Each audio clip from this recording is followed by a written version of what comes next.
Mesdames, Messieurs, chers habitants de Villejuif, l'épidémie actuelle, qui sévit à travers le monde, a pris de court nombre de pays et d'administrations par la rapidité de sa propagation et sa grande viralité. Depuis ses prémices en Chine, jusqu'au confinement et la mise à l'arrêt de tous les services non essentiels en Italie, à peine quelques mois se sont écoulés. Force est de constater que les premières analyses et modélisations du virus ont été bien trop optimistes quant à la sévérité de la crise sanitaire que nous traversons. Cependant, il est du devoir de tous de faire face à cette situation inédite et en particulier aux institutions républicaines, garanties de notre démocratie, dont notre collectivité fait partie. Nous sommes en effet le premier échelon démocratique du pays, mais surtout le premier fournisseur de services publics de proximité pour la population. En tant que pouvoir public local, il est impératif que nous puissions continuer à répondre aux demandes des habitants et aux obligations qui sont les nôtres, afin que les habitants puissent continuer à vivre de la manière la plus normale possible, et ce même confinés, et bénéficier des services essentiels dont la collectivité a la charge. Un double défi s'offrait donc à nous. Appliquer les règles du confinement sanitaire à nos agents, tout en assurant un service minimal primordial le temps du confinement. En d'autres termes, continuer à fonctionner sans pour autant risquer la santé de nos agents. Aussi, dès que le coronavirus a commencé à s'exporter et à progresser, son développement a été suivi de très près au sein des services avec un point quotidien permettant une gestion réactive et adaptée. Ce point a d'ailleurs lieu chaque jour depuis sans discontinuer. Cela nous a permis d'anticiper sur un certain nombre d'éléments et de planifier au mieux la continuité des services, en prenant des décisions antérieures au déclenchement officiel de la crise sanitaire en France. Non seulement les gestes barrières ont été adoptés au plus vite par les services, avec une communication importante en soutien et une mise à disposition de gel hydroalcoolique. De même, des confinements préventifs ont été instaurés pour les agents revenant de régions alors considérées comme à risque, et ce dès le mercredi 26 février 2020. Puis le 13 mars 2020, un plan de continuité d'activité, aussi appelé PCA, a été mis en place au sein de la collectivité pour faire face à la situation dont l'évolution quotidienne laissait présager une détérioration rapide et de longue durée. Ce plan a pris effet le lundi 16 mars 2020 et a impliqué les mesures suivantes. Identification des services essentiels nécessitant une présence sur le terrain pour continuer à fonctionner. La fermeture des accueils de tous les autres services. Des mesures de ressources humaines. Établissement des principes généraux du télétravail à venir. Les services identifiés comme essentiels étaient alors accueil et formalités, en particulier pour l'état civil, la gestion des cimetières et un accueil en mairie centrale. La police municipale, la direction de la santé pour la gestion du centre municipal de santé Rouquès et du centre dentaire. Le centre communal d'action sociale, service municipal des retraités, appelé SMR, comprenant appel aux personnes les plus isolées, portage de repas, soins à domicile. La direction de l'éducation, pour l'accueil des enfants, des soignants et des personnels de force de l'ordre et de protection. En plus d'un audit par l'ensemble des directeurs, pour une réorganisation de chacune de leurs directions, pour un fonctionnement avec une présence minimale nécessaire, 3 critères avaient été établis de prime abord pour le choix des agents invités à rester à domicile, à savoir les antécédents médicaux attestant une santé fragile, le moyen de transport pour se rendre sur le lieu de travail, l'utilisation des transports en commun en particulier, la présence d'enfants de moins de 12 ans dans la cellule familiale de l'agent. Ainsi, la mairie avait déjà pris les devants quant aux conséquences de l'épidémie toujours en cours afin de proposer aux Villejuifois une continuité d'activité centrée sur les services essentiels et dans un même temps sauvegarder la santé des agents municipaux. Les locaux municipaux accueillant du public tels les stades, les gymnases, la médiathèque, les pulpes et les mairies annexes, ainsi que les parcs, avaient été fermés de manière préventive afin d'éviter tout regroupement de personnes. L'ensemble de ces mesures a permis non seulement de respecter l'arrêté du 14 mars 2020, portant diverses mesures relatives à la lutte contre la propagation du virus Covid-19, mais également de devancer certaines dispositions du décret n° 2020-260 du 16 mars 2020 portant réglementation des déplacements dans le cadre de la lutte contre la propagation du virus Covid-19.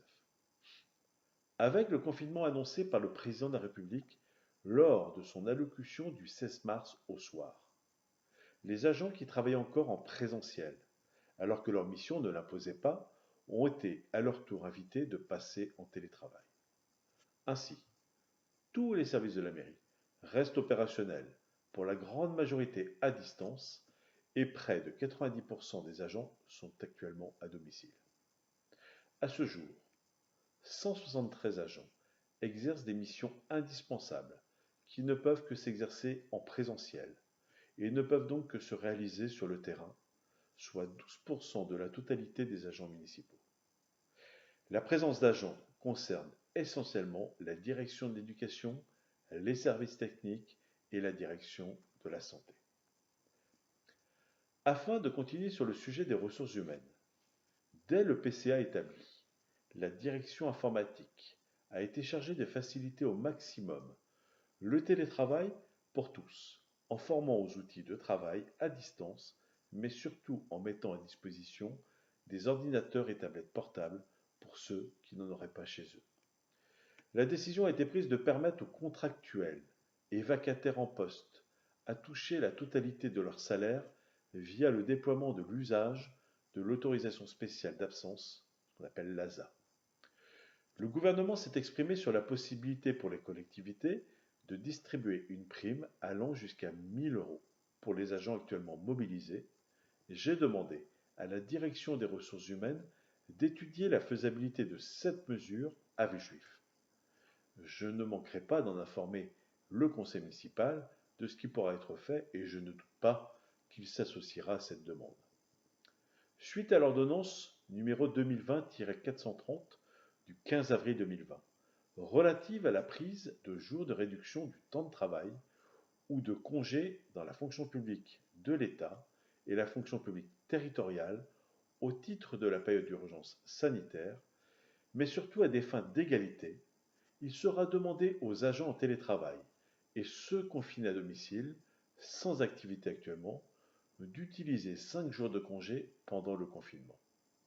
Cela permettra surtout à ceux actuellement mobilisés en première ligne, sur le terrain, de pouvoir souffler lors du retour de leurs collègues actuellement confinés en prenant à leur tour des jours amplement mérités ou en bénéficiant de priorités sur la période des potentielles grandes vacances.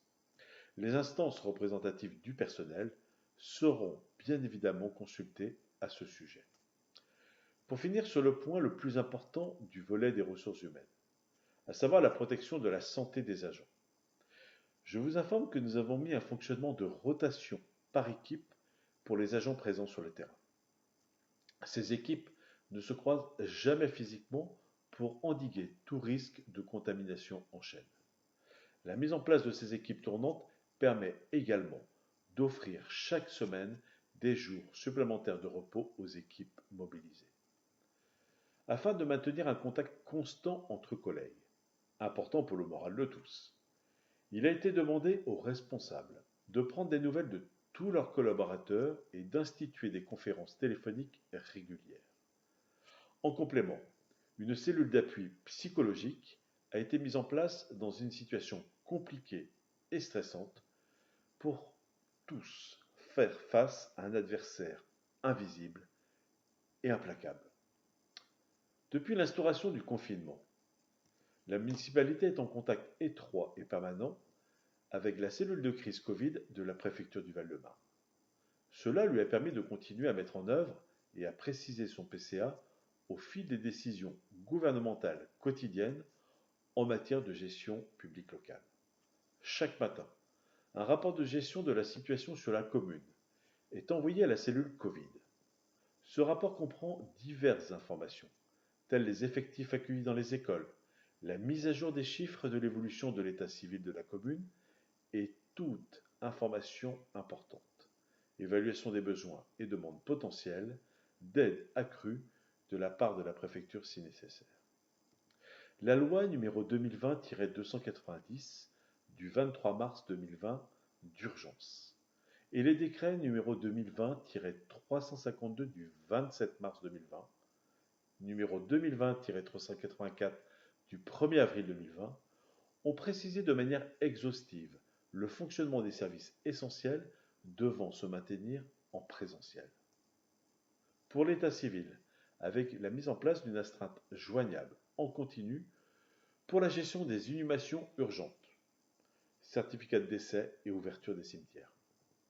Pour la police municipale, désormais, à même de verbaliser pour non-respect du confinement. Pour l'éducation, à propos des règles d'accueil dans les écoles. Pour l'action sociale, avec maintien des aides financières et des prises en charge des personnes fragiles. Accompagnement personnalisé des seniors avec portage de repas et aide à domicile et mise en place de l'équivalent du plan canicule pour le Covid-19 et bien sûr une collaboration avec un certain nombre d'associations sur le terrain. Pour une transparence totale de l'information, et nécessaire en cette période délicate, je vais maintenant me pencher sur chacune des directions pour en détailler le fonctionnement actuel et les mesures prises dans le cadre de leur mission. Au niveau de la direction de l'accueil et des formalités administratives, mise en place d'un standard téléphonique pour répondre à l'ensemble des demandes et rassurer les Villejuifois. Maintien d'un accueil physique pour les situations exceptionnelles ne pouvant se faire à distance avec mise en place d'une procédure stricte de respect des gestes barrières. Maintien du service d'état civil pour les certificats de naissance et de décès et mise en place d'une permanence joignable à tout moment pour les inhumations d'urgence. Mise en place d'un fichier commun avec l'hôpital Paul Brousse pour un meilleur fonctionnement. Développement de caveaux d'accueil temporaires pour les dépouilles en attente de rapatriement en dehors de la France. Celles non réclamées et plus généralement pour désencombrer au plus vite les chambres funéraires, pompes funèbres, morgues. Au sein de la direction de l'éducation et de la petite enfance, mise en place d'un service d'accueil pendant la période scolaire, en collaboration continue avec l'éducation nationale pour accueillir les enfants de soignants et ceux en charge de la sécurité et de la prévention, policiers, pompiers. 20 agents mobilisés, dont des agents d'entretien, gardiens d'école, ATSEM et animateurs pour un pic d'accueil maximal constaté de 26 enfants, chiffre le plus haut constaté sur les 2 dernières semaines de mars. À la situation de ce matin, nous avions 41 enfants dans les 4 groupes scolaires. Mise en place d'un service d'accueil pendant les vacances scolaires. 38 animateurs mobilisés en roulement pour un accueil d'une quinzaine d'enfants en moyenne et un pic d'accueil maximal constaté à 30 enfants. Communication via le portail famille, des décisions liées à la période. Prolongation des inscriptions et des demandes de dérogation pour l'année scolaire prochaine, d'1 mois, à savoir jusqu'au 4 mai.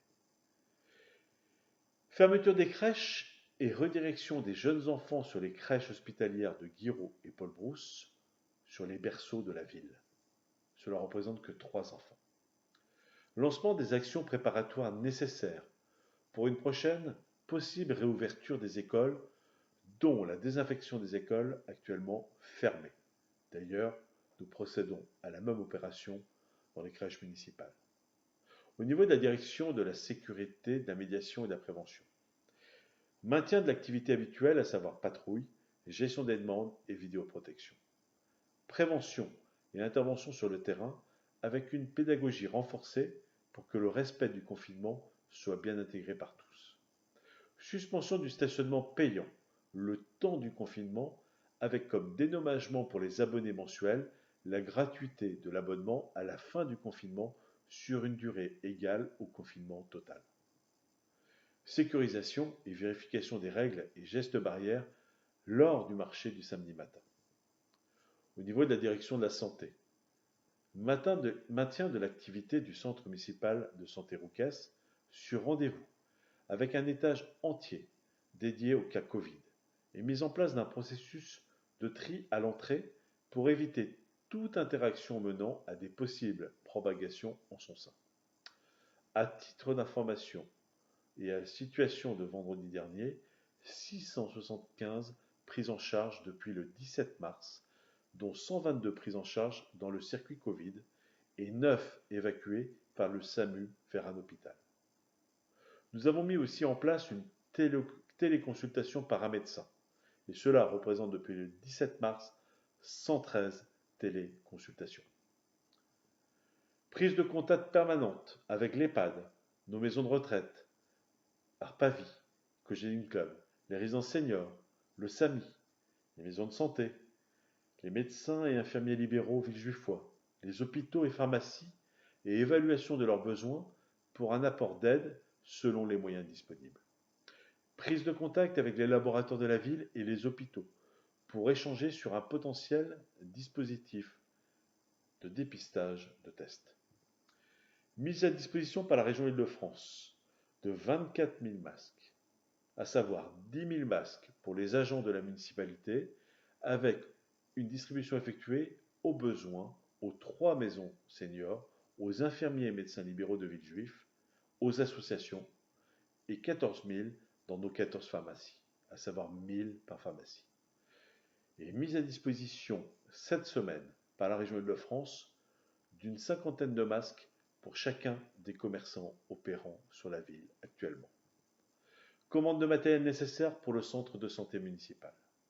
Fermeture du centre dentaire suite aux recommandations sanitaires et comme vous le savez, il y a une urgence départementale si nécessité.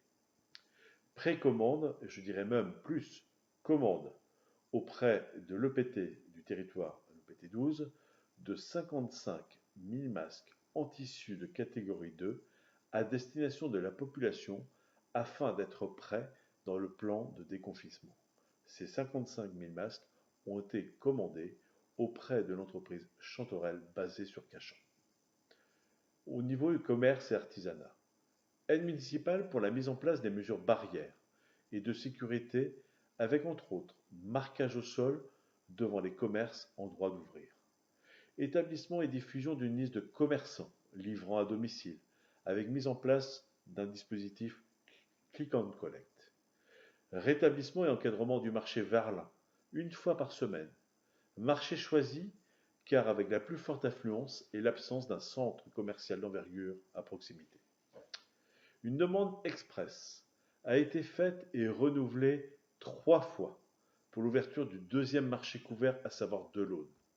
En décalé une semaine sur 2 si nécessaire, pour l'instant refusé par la préfecture qui reste sur un marché unique par commune. Suspension des frais des droits d'usage de l'espace public, à savoir les terrasses, pour tous les commerçants qui en font un usage habituel, que ce soit les bars, les restaurants. Information, bien évidemment, sur les différentes aides, aides de l'État, aides de la région, chambre de commerce et d'industrie. Au niveau du service logement et habitat, il y a un échange régulier avec les bailleurs. Nous avons insisté et nous avons demandé une communication claire et précise des bailleurs auprès de leurs locataires sur les modalités d'accompagnement durant cette période difficile. Loyer, charges et bien d'autres points bien évidemment. Réflexion sur la possibilité de faire les commissions d'attribution de logement à distance pour ne pas pénaliser les demandeurs de logement. Et comme vous le savez, la trêve hivernale a augmenté de 2 mois, à savoir jusqu'au 31 juin 2020.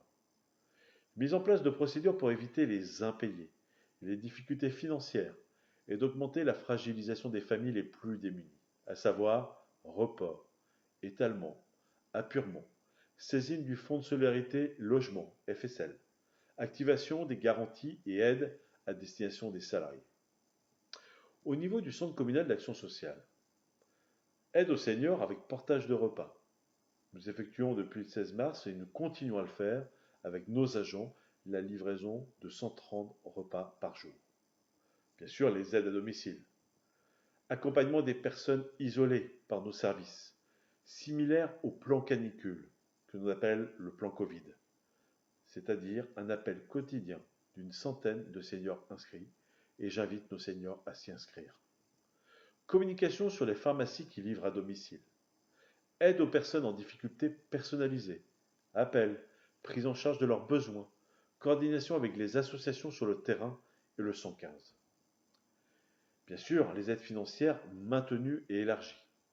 Aide financière à l'énergie et aux fluides, eau et électricité. Règlement financier directement auprès du fournisseur. Aide financière aux frais d'hébergement. Règlement financier directement auprès de l'établissement hôtelier. Aide financière aux impayés de loyer. Règlement financier directement auprès du bailleur social. Aide alimentaire. Nous sollicitons Épicerie Solidaire ou d'autres associations actives sur notre ville. Repas de secours. Frais d'obsèques. Règlement financier directement auprès du prestataire. Pompe funèbre. Aide médicale d'État. Les aides sont soumises à des conditions liées à la situation sociale des personnes qui doivent répondre à certains critères de résidence, de ressources et de situation familiale. Au niveau de la direction des sports et jeunesse, fermeture des lieux sportifs de Villejuif. Plusieurs actions entreprises pour aider les populations les plus touchées par la crise en partenariat avec des associations et des clubs. Distribution de fruits et légumes à la population. Distribution de gâteaux par des chefs aux hôpitaux et centres de soins. Distribution de paniers. Proposition de faire des courses alimentaires pour personnes fragiles. Maintien des relations avec les clubs de sport pour évaluer leurs besoins immédiats en termes budgétaires pour préparer le vote du reste des subventions à venir. Deuxième partie des subventions qui ont été votées hier. Et bien évidemment, nous restons attentifs à la situation de toutes les associations sportives, à la situation de fin juin et bien évidemment pour la rentrée sportive de septembre. Au niveau de la culture, fermeture de l'ensemble des lieux culturels de Villejuif. Théâtre Romain Roland, médiathèque, Pulp, les MPT, les conservatoires. Mise à disposition en accès libre de l'ensemble des outils et ressources numériques disponibles en ligne des Pulp et médiathèques pour tous. Au niveau de l'urbanisme et du cadre de vie, un délai d'urbanisme suspendu pour la durée du confinement. Travaux et chantiers suspendus le temps du confinement dans un premier temps, et une reprise progressive et respectueuse des voisins immédiats se fera à partir de cette semaine à la demande du gouvernement et du préfet. Nettoyage de la ville 2 fois par semaine avec des agents protégés. Interdiction des souffleuses, par précaution, et pas de nettoyage avec produits toxiques sur recommandation de la préfecture et de l'ARS. Astreinte technique maintenue pour toute intervention urgente. Au niveau de la communication et de l'événementiel, annulation de tous les événements jusqu'à fin juin et a priori jusqu'à juillet, voire plus, par principe de précaution. Publication en ligne du magazine VNV Spécial Crise. Site de la ville et réseaux sociaux actualisés quotidiennement avec les informations pertinentes pour faire face à la crise. Communication sur les dispositifs d'aide pour les violences faites aux femmes et les violences intrafamiliales avec des agents de la ville. Auxiliaires récoltrices de crèche formés pour renforcer le dispositif. Et mise en place d'affiches imprimables pour favoriser l'entraide dans les immeubles. Au niveau des directions de support, ressources humaines, juridiques, financières, direction informatique, l'ensemble des dispositions prises pour les agents de la ville citées en amont, maintien des salaires, rotation des effectifs, télétravail. Continuité de l'activité habituelle, travail d'appui et du support aux directions à vocation opérationnelle. Comme vous pouvez le voir, la municipalité a assuré une réorganisation totale des services pour en assurer la continuité et les décisions nécessaires ont été prises pour faire face à l'urgence, mais non pas dans l'urgence. Elles ont été réfléchies et prises de manière raisonnée, logique et pour le bien de l'ensemble des agents, ceux en présentiel et ceux à distance, ainsi que pour vous, les Villejuifois, évidemment. Il a fallu réagir rapidement. transformer l'organisation municipale en profondeur et s'adapter dès que nécessaire de manière accélérée pour pallier à tout problème rencontré au fur et à mesure de la crise. Cela n'a pas été simple et extrêmement chronophage. Il m'a semblé normal, voire même important, de vous faire part de l'ensemble des mesures prises pendant la crise. Cela vous permet non seulement de voir l'ampleur de la réaction de votre mairie face à la crise, mais également l'ampleur du travail effectué tous les jours pour que vous puissiez continuer de vivre de manière la plus normale possible. Je reste à votre service et à votre écoute, comme toujours, et d'autant plus pendant cette période inédite où la solidarité est autrement plus nécessaire. Il ne me reste plus qu'à vous souhaiter bon courage pour la fin du confinement. Le plus dur est fait, mais il est primordial que nous continuions nos efforts jusqu'à la fin. Je ne saurais que vous le répéter, mais restez bien chez vous et continuez bien de respecter les gestes barrières. Ce sont les seules façons de lutter efficacement contre ce virus, mais aussi pour que nos vies puissent reprendre leur cours à terme. Vous pouvez compter sur moi.